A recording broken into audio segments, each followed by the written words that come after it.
Somos estilo de vida. Somos teatro. Somos cine. Somos arte. Somos música.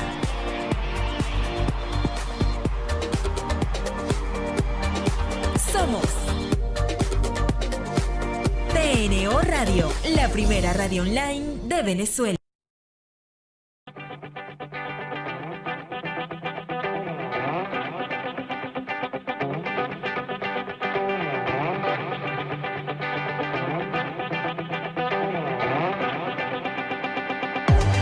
Buenos días, mi gente linda, ¿cómo están? Pequeña audiencia, espero recibirlos con toda la mejor energía del ánimo de todas las semanas, como todos los martes. Espero darles la bienvenida para un tema importante el día de hoy, pero sobre todo para abrirle esta ventana de Intercare Salud Radio. Muy buenos días, ¿cómo estás, Jennifer? Así es, buenos días, Joana. El día de hoy vamos a hablar sobre un tema bien interesante que aparentemente no todo el mundo le presta la atención que debería, pero todos nos asustamos un poco cuando vamos a hacernos ciertos exámenes especiales, sobre todo los exámenes radiológicos, ¿no? Entonces vamos a hablar de la exposición radiológica como pacientes, cuáles serían nuestras ventajas y por supuesto las desventajas de ese tipo de exámenes. Y continuamos. En la dirección general, Rafael Casela. Ingeniería y Sistema, Antonio Calderón. Coordinación de Sistema, Carolyn Méndez. En control técnico, Brian Agros. Y en la producción de este espacio, nuestro querido Brian Agros. Bienvenidos hoy. Así es. Vamos a la primera pausa comercial para regresar con nuestra sección de entrevistados del día.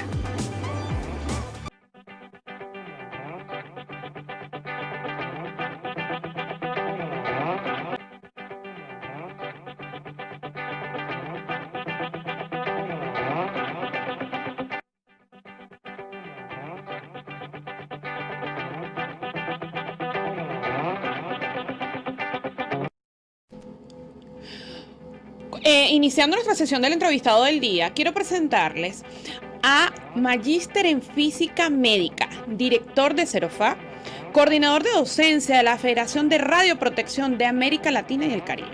Estamos hablando hoy del Magíster Omar Arias. Bienvenido, señor Omar, ¿cómo está usted en la mañana de hoy? ¿Cómo lo celebra hoy, el día martes? Hola, ¿qué tal, Jennifer? ¿Qué tal, Joana? ¿Cómo están? Un placer para nosotros que estés acá. Para nosotros es importante educarnos todos los días y que nuestra audiencia pues se eduque en temas tan triviales, pero para nosotros el personal de salud son importantes porque quizás no saben cuál es la realidad detrás de lo que pasa en cada tratamiento de salud. Para esto siempre tratamos de educar con temas importantes y que estén dando boga y lo que quizás sabemos o no sabemos, entre mitos, realidades, y que podamos explicarles a las personas en realidad hacia dónde vamos y cómo lo estamos haciendo. Para esto veo que tienes un currículo, eres especialista en esta área, y para esto quería iniciar con que nos expliques cuál es el proceso del examen radiológico, o sea, en qué se compone, cómo en realidad nosotros podemos ir como una persona que no sabe de salud, puede saber cuándo hay un examen radiológico. Mira, lo primero, digamos, incluso antes de iniciar con el caso del estudio radiológico, una de las primeras cosas que tenemos que comprender es que cuando escuchamos hablar de radiación, nos vienen a la mente muchísimas imágenes, es decir, desde Hulk, que se convierte en Hulk precisamente por exponerse a radiación gamma, la que usamos en medicina nuclear, Spider-Man mordido por la araña radiactiva, es decir, y el peor de todos, Homero Simpson, digamos, en la planta nuclear, ¿no? Entonces, al final, tú vienes cargado desde muy pequeño con el hecho de que las radiaciones, bueno, obviamente son extremadamente peligrosas. Ciertamente, las radiaciones generan un daño, y esto es muy importante, y generan un daño precisamente porque tienen mucha energía, y al tener tanta energía, cuando interactúan o cuando se consiguen con un átomo de nuestro cuerpo, bueno, pueden provocar una modificación en él.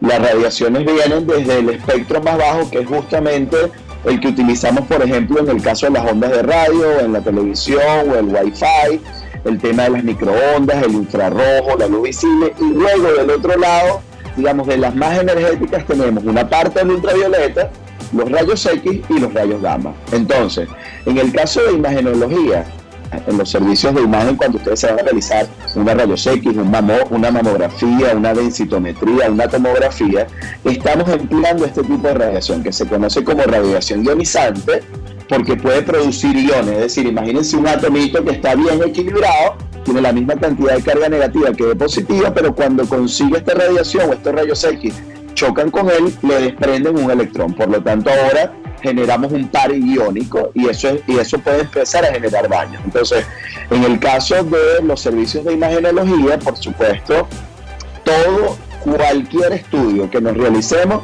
va a generar un daño, pero, y aquí obviamente vamos entrando en detalle, obviamente cada estudio tiene lo que nosotros conocemos como una balanza riesgo-beneficio, es decir, si el riesgo es muy bajo con respecto al beneficio que voy a tener para diagnosticar mejor, para cambiar la conducta terapéutica, para confirmar una sospecha diagnóstica, entonces es lo que denominamos que un estudio está justificado.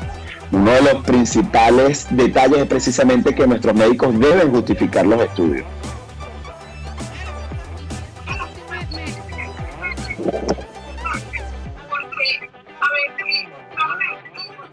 Un rayos X, hay una tomografía y no medimos en realidad por qué estamos haciendo y no nos guiamos por la clínica que en realidad debe justificar que se haga esos exámenes. Así es. Mira, es que una de las cosas que yo le digo sobre todo a los médicos residentes o cuando están, digamos, en el pregrado, es que es una de las cosas que a veces olvidamos, ¿no? Y es que la imagenología no debe suplantar a la clínica. Es decir, la imagenología es una técnica de apoyo, de complemento a la clínica. Yo te digo algo, mira, una cosa que a nosotros nos pasó, padres primerizos, teníamos al chamo, ponte 2 años, casi 3, bien complicado, bien congestionado y tal, eso fue ya hace 2-3 años. Y justamente, bueno, lo llevamos a una clínica, la residente de la emergencia, excelente, mire, yo creo que ha sido una de las que mejor lo ha ocultado, revisado, todo perfecto. Al final ella concluye muy bien y dice, mira, definitivamente, nada, está congestionado, vamos a hacerle un tratamiento, pero para confirmar que efectivamente el senos paranasales está bien congestionado, vamos a hacerle solamente una tomografía de alta resolución de senos paranasales. Y yo, no, mira, ya, espérate, yo te voy a explicar algo, no. Y entonces, claro, mi esposa, Omar, mira, vale, coño, mira lo que le va, después van a tratar más a nuestro hijo. Y yo, no, pero es que mira, fíjate, entonces le explico, le digo, mira, lo que pasa es que eso es radiación. No, pero mira, papá, tranquilo, que eso es rapidito. Y yo, sí, yo sé que es rapidito, pero ahora sí, mira, fíjate, tú sabes que tú hiciste un buen procedimiento clínico, tú sabes la cantidad de radiación que le vas a dar a ese niño de manera innecesaria, la misma información la puedes obtener con una rayos X de senos paranasales, pero entregarle 500 veces menos radiación que con la tomografía. Entonces, claro, después de eso se convirtió en que le dimos una conferencia a la chica de la emergencia, ¿no? A la residente, pero ojo, esto pasa, es decir, mira, a veces desde el sector salud pasamos precisamente por alto o damos por sentado, bueno, listo, todos los pacientes vamos a hacerle rayos X de tórax y después tomografía a todo el que se nos pase justamente aquí con alguna complicación. Entonces, es muy importante comprender que esto no es una fotografía. Es decir, nosotros estamos exponiendo al cuerpo justamente a este tipo de radiación ionizante. Por supuesto que nos trae beneficios, es decir, hace 100 años cualquier paciente necesitaba, digamos que tenía alguna complicación, era el sueño dorado de nuestros cirujanos, porque, bueno, la única opción era agarrar el bisturí y abrirlo, ¿no? Y poder explorar o poder revisar. Hoy por hoy eso no es así. Hoy por hoy, por supuesto, tenemos estas ventajas del punto de vista imagenológico, pero esto tiene que ir siempre de la mano de la justificación del estudio. Y un ejemplo para que quienes nos escuchan tengan idea en términos de proporción, fíjense, todos nosotros estamos expuestos a radiación, es decir, en el planeta Tierra nosotros tenemos radiación proveniente del suelo, del radón, de los rayos cósmicos, hay de todos lados. Incluso cada vez que ustedes comen cambur, plátano o arroz, están ingiriendo potasio 40. O sea que estamos comiendo material radiactivo. Sin embargo, digamos, nuestra proporción o la cantidad de exposición que esto representa es de 2,4 milisieverts. Esa es la dosis que nosotros recibimos por exponernos a radiación de fondo natural. Ahora bien, una radiografía de tórax, por ejemplo, que es una de las cosas, digamos, o uno de los estudios más sencillos que tenemos y más comunes a nivel mundial, representa 0,1 milisievert, es decir, representa el equivalente a exponernos a 10 días de radiación natural de fondo. Esos 2,4 milisieverts corresponden a todo un año en donde nosotros nos estamos exponiendo a radiación. Pero realizarnos una radiografía corresponde a 10 días, y eso parece poco, y es verdad, es poco. Pero ya una tomografía, por ejemplo, de tórax, representa 3,7 años de exposición a radiación natural de fondo, porque es de 8 milisieverts. Es decir, estamos hablando entre 500 y 600 radiografías de tórax es el equivalente. Entonces, ¿qué pasa? Nuestros pacientes pudieran preguntarse, bueno, que aquí me están diciendo que se escucha mucho el retorno, pero déjame ver si yo le bajo aquí el volumen. Ahora, ahí creo que está mejor. Vamos a ver, ahí. ¿Sí? Ok. Fíjate, entonces claro, ¿qué ocurre? Pasa justamente que cuando nuestros pacientes dirán, bueno, mira, pero entonces yo más nunca en la vida me voy a hacer una tomografía. No.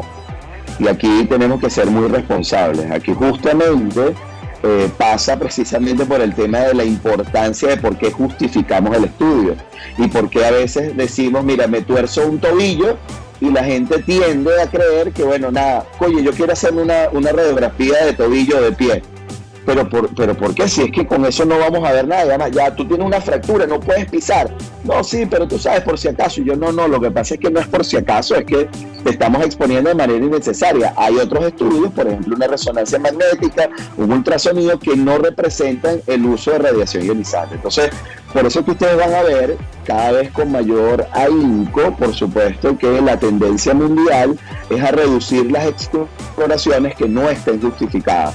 La tendencia global es precisamente a que se justifiquen las prácticas, y una vez que esté justificada la práctica, después pasamos a un segundo principio que tiene que ver con la optimización de los parámetros. Es decir, dependiendo del tipo de paciente y dependiendo del tipo de área que nosotros queramos evaluar, bueno, por supuesto podemos entonces colocar los parámetros técnicos más adecuados posibles. Eso es lo que buscamos. Ahora, en ese sentido, creo que todos los datos que nos acaba de dar son alarmantes y educativos, ¿no? Porque las personas se toman muy a la ligera este tipo de examen. Pero sí quisiera saber un poco, como ahondar en esa área, y que nos diga cuáles son esos riesgos a los que nos enfrentamos. Ya sabemos que tiene que ver con la radiación y a todo lo que nos exponemos, pero cuáles son las desventajas. O sea, ¿qué puede producir en mí si yo, y si por supuesto hay estudios sobre eso, si yo me expongo demasiado a ese tipo de exámenes de manera innecesaria? Uh-huh. Fíjense, cuando la radiación interactúa con nuestro cuerpo, a ver, para que tengamos una proporción y colocarlo en su justa medida. Cuando la radiación interactúa con nuestro cuerpo, nosotros tenemos fundamentalmente 3 alternativas, es decir, bueno, realmente 4. La primera es que nosotros estamos conformados en un alto porcentaje por agua, entonces hay una alta probabilidad de que yo me pueda... Perdonen, aquí voy a conectar el teléfono, no vaya a ser que se nos descargue. Ok, entonces hay una alta probabilidad de que esa radiación pueda interactuar con las moléculas de agua. Allí se producen una serie de cambios, etcétera. Incluso podemos romper la molécula de agua provocando lo que es peróxido de hidrógeno, también conocido como agua oxigenada, dentro o a nivel celular, lo cual genera un daño a nivel de la célula. Luego tenemos la posibilidad, por supuesto, de que esa radiación choque o interactúe con la molécula de ADN, la cual es otra de las moléculas críticas, es decir, por un lado el agua y por el otro el tema del ADN.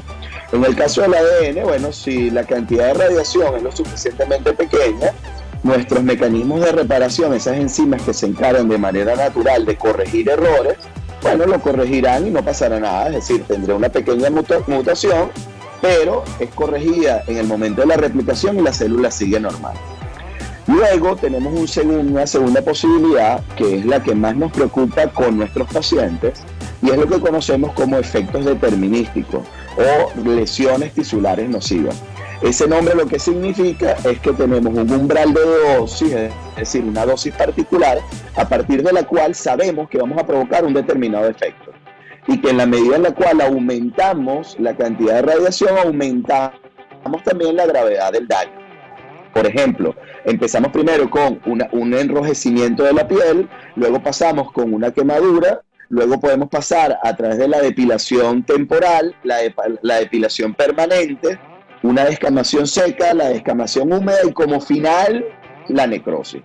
Es decir, quiero que veamos que obviamente la radiación puede llegar a provocar un daño importante en nuestro cuerpo. Sin embargo, para estar tranquilos, a nivel de radiodiagnóstico, entiéndase rayos X, tomografía, mamografía, etcétera, mamografía, densitometría, radiología dental, no ocurre este tipo de procedimientos. Es decir, tiene que ocurrir algún tipo de incidente para provocar un daño de esas magnitudes, porque necesitamos dosis más altas. ¿En qué áreas sí son fácilmente observables este tipo de efectos? Por ejemplo, cuando estamos realizando radiología intervencionista o cardiología intervencionista. Cuando, por ejemplo, tienen una arteria obstruida a nivel coronario, a nivel del corazón, y tenemos que colocar un stent y el paciente entra en paro y tenemos que volver a salir, volver a entrar y exponer a ese paciente durante media hora, 40, una hora, 2 horas de exposición a los rayos X, es probable provocar, por ejemplo, una quemadura a nivel de la espalda si estamos ingresando, digamos, el rayo X está ingresando en esa área. Entonces, esos son el tipo de cosas que pueden ocurrir y también, ojo, así como pasa en nuestros pacientes, en nuestro personal de salud, por ejemplo, en los médicos traumatólogos que realizan muchos procedimientos y las manos quedan justamente en el haz de radiación, es lógico, es normal ver, no es lógico, es normal ver que el dorso de la mano la tienen ya depilada. Eso ocurre precisamente por la configuración que utilizamos del rayos X y por eso la recomendación de no colocar las manos cuando estamos realizando el disparo. También está la generación de cataratas radioinducidas, por ejemplo.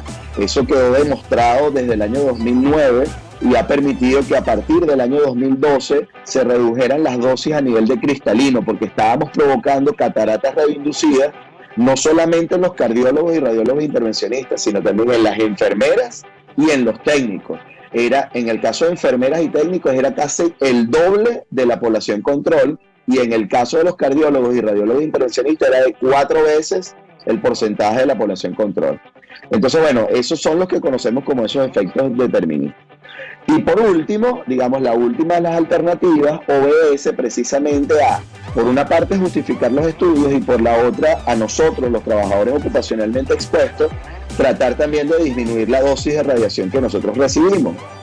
Y es porque tenemos un tercer efecto, es decir, el primero dijimos, la célula se repara por nuestros mecanismos y enzimas normales, reparamos y la célula continúa. El segundo, generamos un daño, la célula va a apoptosis o muerte celular programada, no se puede reparar ese daño, es demasiado grande y se generan este tipo de daños. Y el tercero es que yo genero pequeñas modificaciones o pequeñas perturbaciones a nivel del ADN, generando lo que conocemos como una mutación. La célula o nuestros mecanismos de reparación tratan de corregirlo, no se reparan al 100% y tenemos entonces una célula mutada. Esa célula mutada va a poder dar como consecuencia en el largo plazo, por supuesto, el peor de los escenarios es la generación o la producción de cáncer. Entonces, claro, ¿qué pasa? Por esa razón, nosotros quienes trabajamos en las áreas o con el uso de equipos emisores de radiación o con fuentes radiactivas, en el caso de medicina nuclear, por supuesto que debemos vigilar y controlar la cantidad de radiación que recibimos, porque pequeñas cantidades de radiación, pero en un tiempo prolongado, que pueden ser 40 años de ejercicio profesional, bueno, pudiera llegar a desencadenar o a provocar, por supuesto, la producción de cáncer, y es algo que no queremos, ¿no? Entonces, al final, ese son el tipo de cosas que necesitamos protegernos y cuidarnos. Pausa, pero antes que nada, tenemos muchísimas preguntas porque ha sido un tema bastante interesante. Entonces nos vemos en un minuto, vamos a un corte y ya regresamos.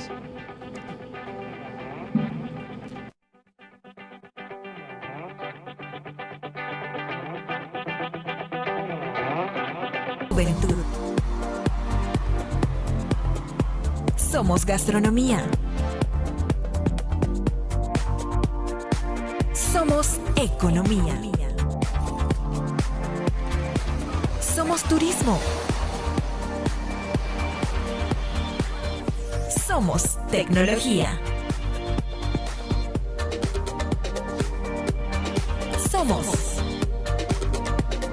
TNO Radio, la primera radio online de Venezuela.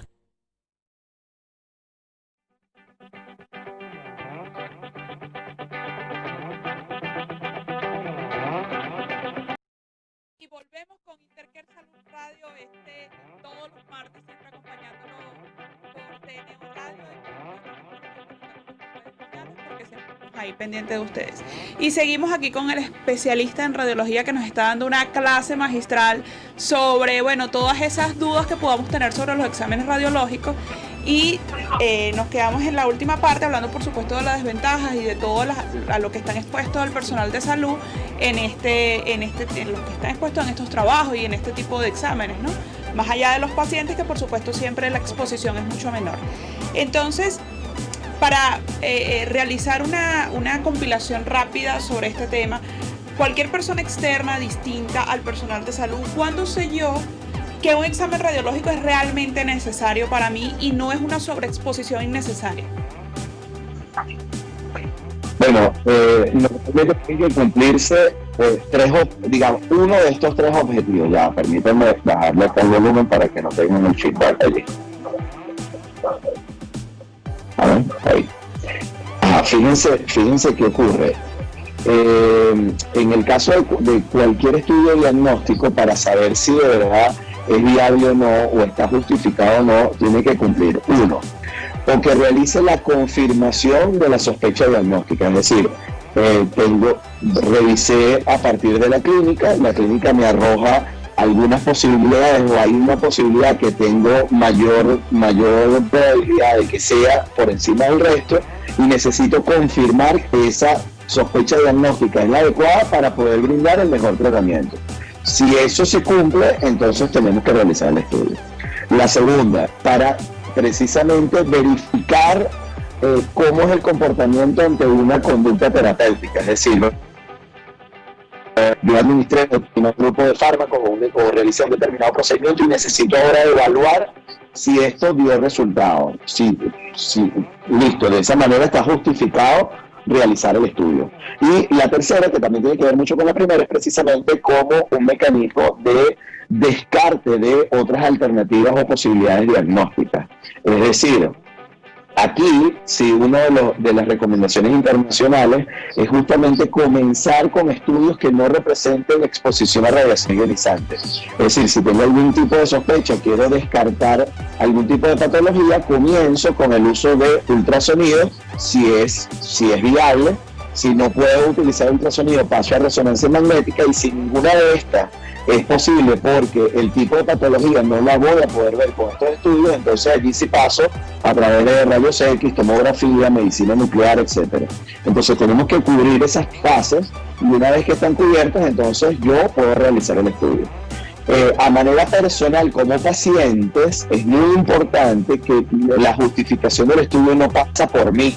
Es decir, no es que yo me torcí, como les decía, la muñeca o el pie, y bueno, nada, yo creo que debería hacerme de rayos X. Y si el traumatólogo no me manda a hacer rayos X, ese traumatólogo no sirve. Voy a ir a otro que sí me mande a hacer la radiografía. No, es que si el traumatólogo, y tenemos traumatólogos extremadamente buenos en Venezuela y a nivel mundial, si el traumatólogo es de este grupo con mucha conciencia del caso de radiaciones, y lo va a poder analizar y revisar muy bien, realizar el estudio clínico muy bien, el médico va a poder decir, mira, no es necesario realizar una tomografía, un rayos X, nada de esto, vamos a realizar esta conducta terapéutica y te evaluamos en tantos días. Si vemos que todavía hay algo más, procederemos a una resonancia o una rayos X dependiendo del tipo de estudio. Pero siempre es importante a nuestros pacientes comprender que la justificación del estudio no pasa porque yo quiera realizarme el estudio, pasa porque un médico efectivamente, y ojo, a veces incluso la justificación del estudio de diagnóstico médico pasa por el médico radiólogo, es decir, el médico referente puede solicitar un estudio determinado y a veces existe otro tipo de estudio con menor cantidad de dosis de radiación o que tenga mayor, pero que le entregue el diagnóstico apropiado. Y por eso es que debe haber una efectiva comunicación entre el médico referente y el médico radiólogo. La idea acá es justamente, y lo que siempre estamos invitando a nivel mundial, es a que los médicos referentes coloquen no solamente el tipo de estudio que hay que realizar en el paciente, sino la sospecha diagnóstica que él quiere analizar o revisar con el estudio, de manera tal de que cuando llegue el servicio de imagen, el técnico, por ejemplo, que está en el área de resonancia, o el médico radiólogo que pudiese estar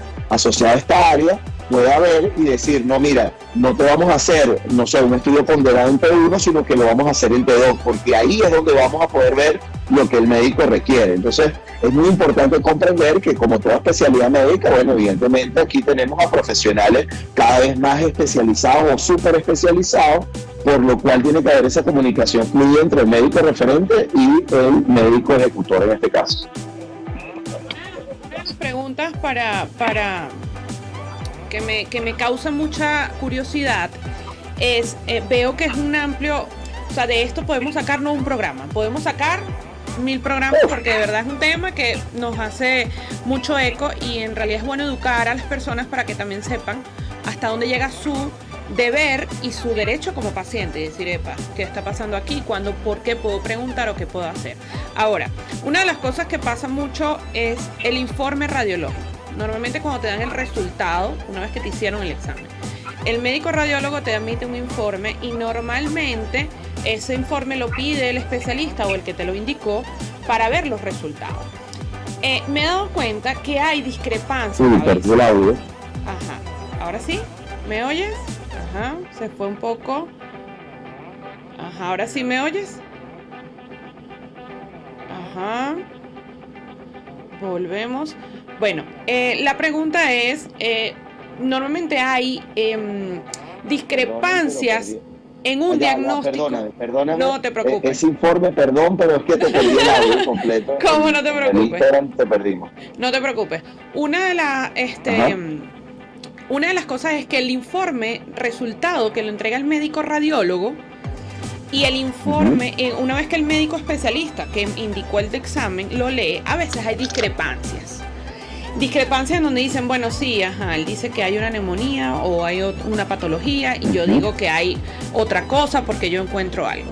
Ahora, sin pisarse cada especialidad, en realidad como paciente, ¿qué puedo yo aprender de esto? O en realidad, ¿cómo ellos pueden discutir esto a la hora que haya discrepancia en la impresión diagnóstica que encuentren? Sí, mira, este es un problema de clase mundial, ¿no? Quiero que sepamos que obviamente aquí entran en juego muchos factores, ¿no? Muchos factores en términos de el nivel de superespecialidad que tenga el médico radiólogo en evaluar un determinado estudio u otro. Es decir, a veces hay radiólogos especializados en mama y probablemente informar una tomografía abdominal, bueno, tal vez no es su mayor fuerte. Y por el contrario, puede haber un médico oncólogo especialista con 30 años de experiencia que apenas ve la tomografía abdominal puede identificar algún tipo de lesión, por ejemplo, a primera vista, ¿no? Sin embargo, la tendencia es justamente a la conexión en línea de lo que serían los estudios diagnósticos.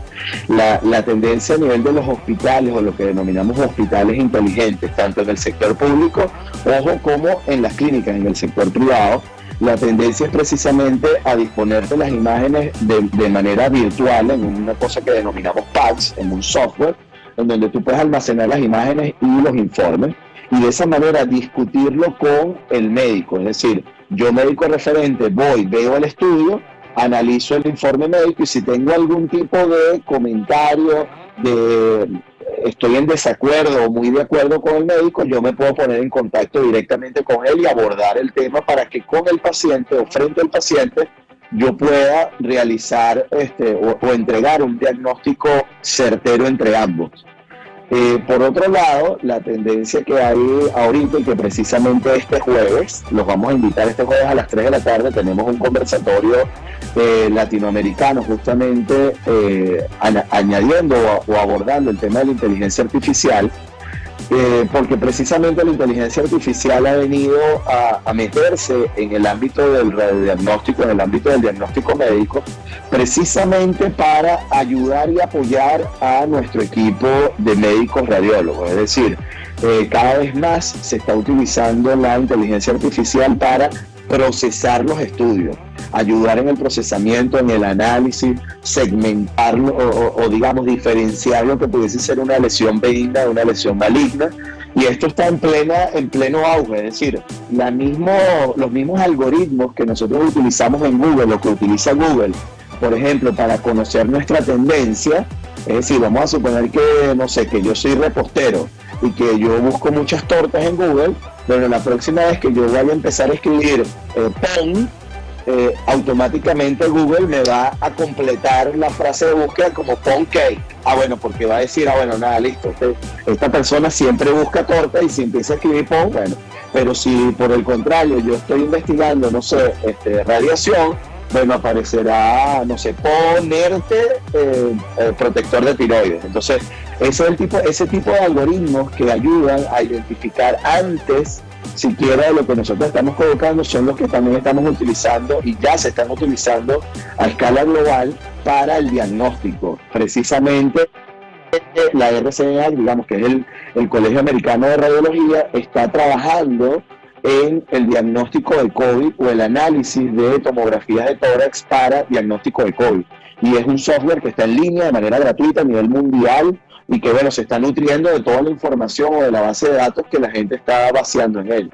Entonces es importante sí considerar que la posibilidad de falla está presente porque, bueno, al final todos somos seres humanos y obviamente por eso es que es tan importante, por supuesto, las superespecialidades, ese desarrollo incrementado y, por supuesto, la discusión de casos entre médico referente y el médico ejecutor, en este caso, ¿no? El médico radiólogo. Quedé muy nutrida y con muchas ganas de conversar el tema. Vamos ahorita a una sección que se llama Mito o Verdad.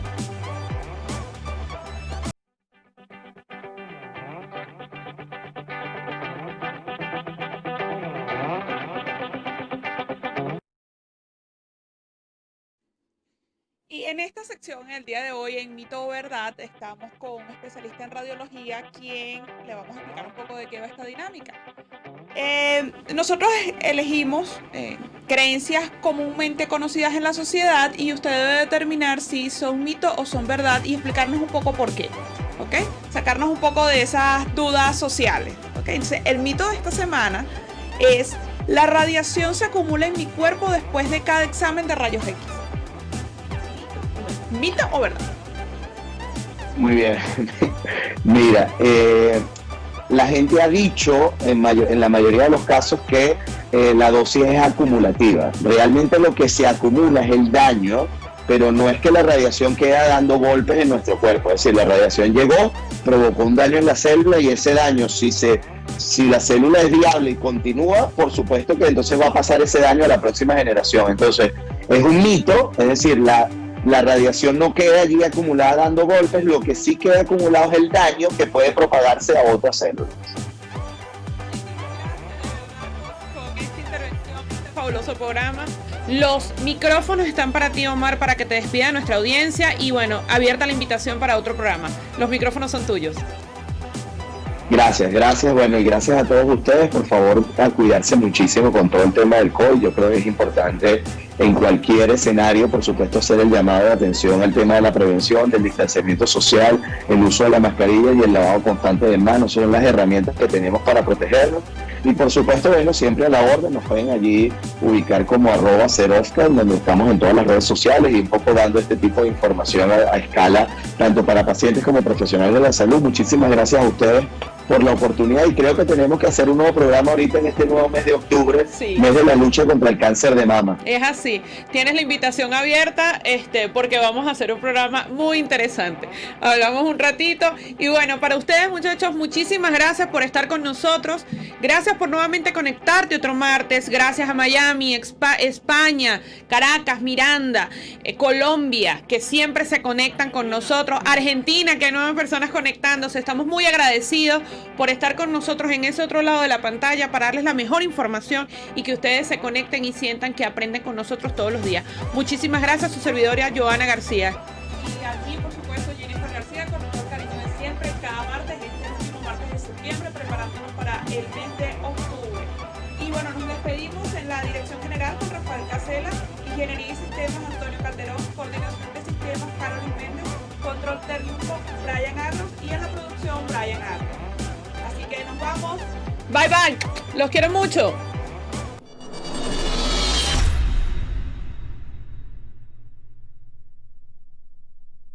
tnoradio.com